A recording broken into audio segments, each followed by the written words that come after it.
we'll guide you through how to fix an Android not charging. If you find this useful, then please consider subscribing and liking the video.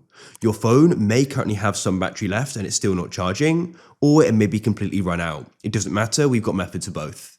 So to go and get started, you want to come onto the port on your Android device, and you want to make sure there's no lint or other debris in there which is going to be stopping it from charging and the charger getting to the connectors. It's easy to go and pick up when you put your phone in your pocket.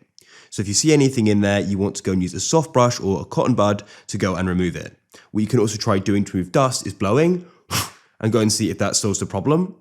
Now, what you also want to do is try checking the cable as well.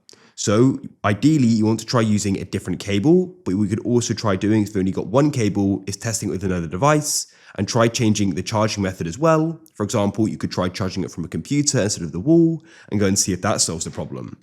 If it does, then great. If it still doesn't, then what you could try doing is using a wireless charger if you have one and your device has the functionality to go and use it, as there may be a problem with the cable or your port, so a wireless charger may go and work. If that still doesn't work and your device has got power, is you want to go and open up your settings. In here, you need to go and scroll down and you need to find the option for device care. In device care, you need to go and find battery, go and tap on it, scroll down and find the option for charging settings. And what you can do is try turning all of these off. I only have one, but you may have multiple. And then what you can do is go and hold down the side button and press restart and confirm your decision. Hopefully now your device will go and charge.